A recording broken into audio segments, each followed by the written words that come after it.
Well, that's blurry, isn't it? Is that helping or not helping? It's the windshield. Oh yeah, we got a stop sign.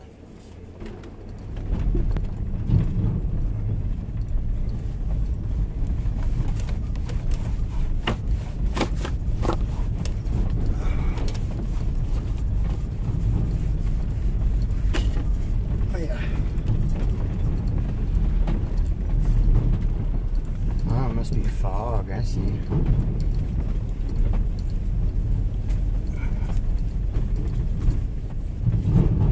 I'll tell you, that's a little bit better.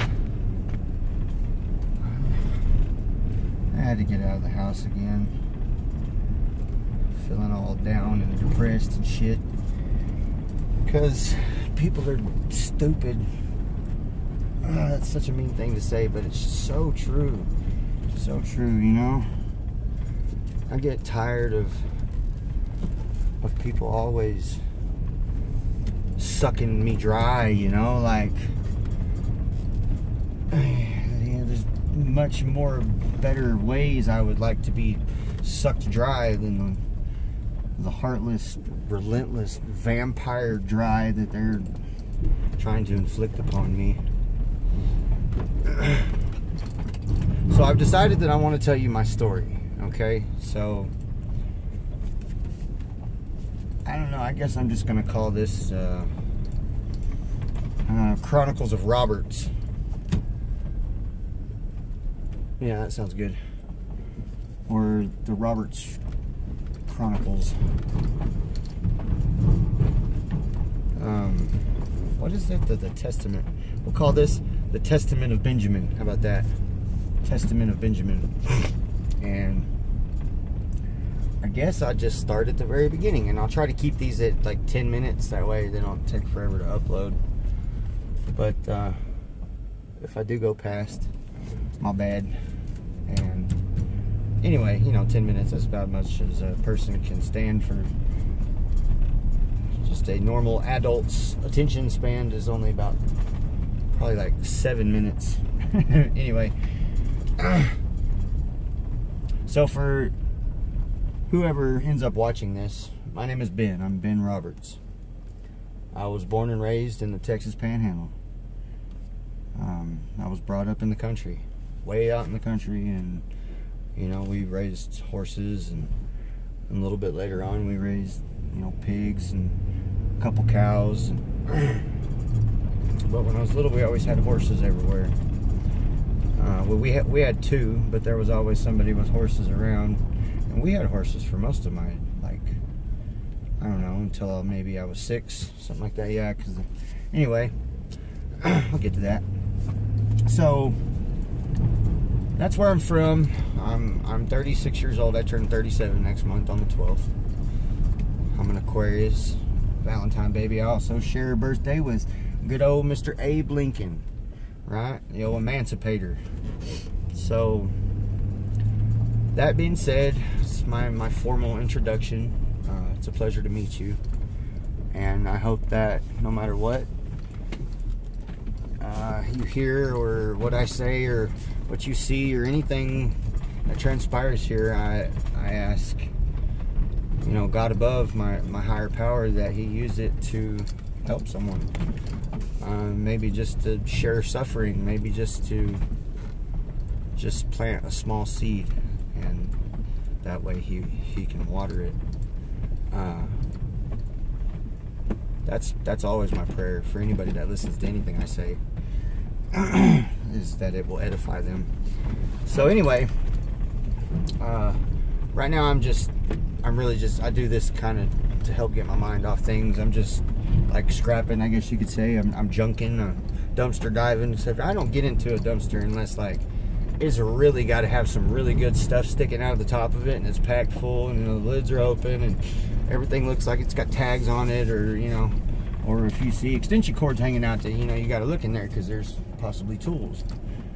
And I've found all kinds of things, from tools to big screen TVs to, I mean, like, people's estate sales that didn't sell, so they just set everything outside or put it all in the dumpster, and it's all perfectly good stuff. And even if I don't need it, I'll find somebody that needs it. And if there's nobody that wants to pay for it or whatever, you know, then I'll find somebody that needs it. You know, sometimes it's an answered prayer for people, and that's the coolest thing that I do, you know, is finding the right person for whatever merchandise I have at that time. So everything always works out to where if I collect all this stuff, and the things that I don't sell right off the bat, they always end up being for me or for somebody that really needed it. And it ends up being a miracle or a blessing, or, you know, just God saying, hey, look, I had this guy scoop this up for you and I love you. So that's kind of how I see my work, and maybe that's what I'm supposed to be doing. Maybe that's what I should be doing, is the whole furniture thing, because right now it's really the only thing out of doing the e-scrap, you know, gold and silver hunt. It's basically treasure hunting. And then, you know, you got this metal scrapping, which is not too bad. It's fun. It doesn't always pay that great, but it's fun. So I should have went left. Dadgummit. Anyway, that was weird. Anyways, that's kind of what I'm doing right now. So back to the story, or the beginning of the story. This is the very beginning, my first memory, so to speak, when I was still in my mama's tummy. She was, no, I had been born already. Okay, let's start over. My mom gets pregnant and goes full term. Everything was good, except I had a little trouble during my pregnancy, or during the delivery. My pregnancy, that's funny. I was born, I think something, maybe the cord was wrapped around my neck or something. I don't remember exactly why, but I needed oxygen. I was purple and not really breathing when I, you know, was born. So it wasn't nothing, no big deal. It was gone in a couple hours, and no trouble from there on out until I was about 6 months old. Like the number? Anyway, my dad started having these reoccurring dreams, or this reoccurring dream, just one dream. And this is exactly how he tells me. He said, I was walking down what looked like to be a street made of gold. Gold so pure that you could almost see through it.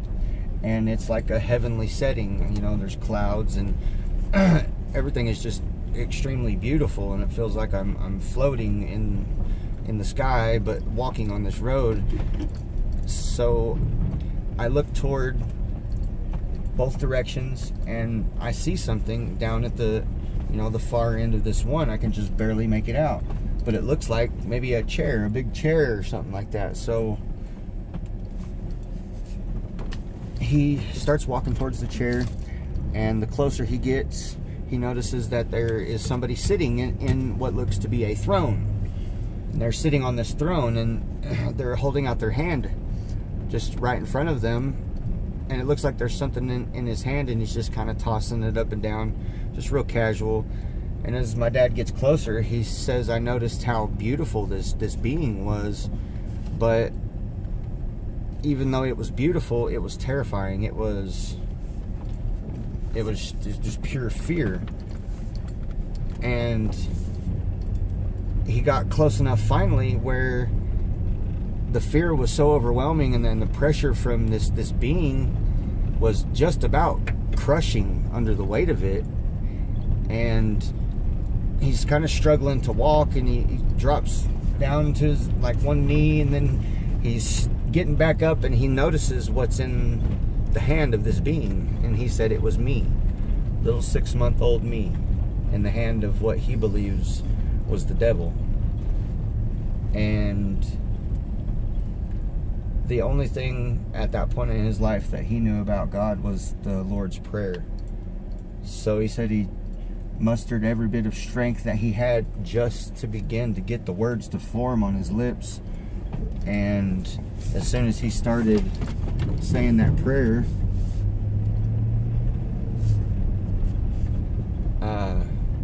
he would wake up and just be covered in a cold sweat and not really feeling like this was a, you know, just a dream. It was a real experience. He was really there, and I really believe that was a being of some sort. And I don't know, I guess everybody's different and they got to be approached in different ways. Oh, 10 minutes. I got to go in here and get something anyway. Doses.